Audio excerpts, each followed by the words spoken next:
we have preferably used the word impeachment only for the president.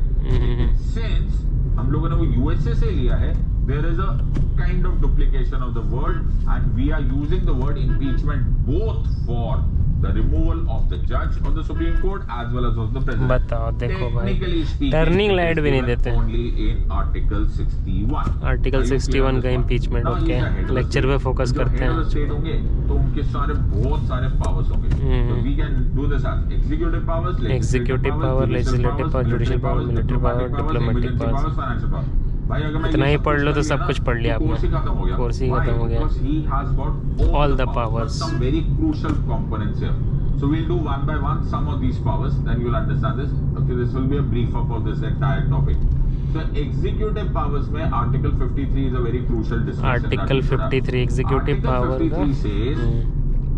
Article 53 says all the executive powers, this is 53, All the executive powers of the state shall be vested in the president, and he shall exercise them either directly or through officers subordinate to him, or through officers subordinate to him. This officer subordinate to him includes the Union Council of Ministers. मेरी बात समझो।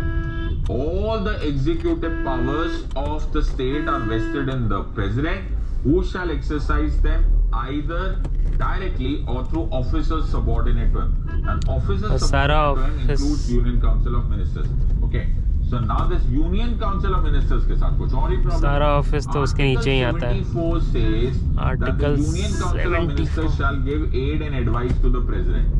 अगर मैं original constitution देखूं ना तो उसमें लिखा था इन discharge of duty shall be the duty of the Union Council of Ministers to aid and advise the president in discharge of his duty. In discharge of his duty. ऐसा कहीं से नहीं लग रहा कि बाइंडिंग है, bound by that. Okay, it was the 42nd constitutional amendment act 1976 जो binding बना देता है। बाइंडिंग कर दिया। So the advice became binding. Aid and advice became binding. 44th constitutional amendment act 1978 ने भी बाइंडिंग रखा, बस एक बार शायद रिटर्न करने का पावर दिया, वीटो, एक वीटो पावर दिया था। रिटर्न दैट और ask the union council of ministers to reconsider it but only once. ये कौन है पीछे जो हाई बीम जला दिया है? तो अगर प्रेसिडेंट साहब साला चोमू कहीं का बात नहीं मानी तो व्हाट विल हैपन? भाई कुछ नहीं होगा। क्या नहीं होगा? ये होगा माय फ्रेंड्स, इम्पीचमेंट होगी। Why? Because impeachment is done on the basis of the ground. क्या कर रहा है भाई? सोया हुआ है क्या? एकदम ईयरफोन लगा लिया। Constitution of India. अब तुम्हें समझ में आया how to connect dots? Okay, what are we discussing in impeachment? You are the protector, preserver and defender of the Constitution of India. अगर आप खुद ही कॉन्स्टिट्यूशन को नहीं मानोगे तो यू हैव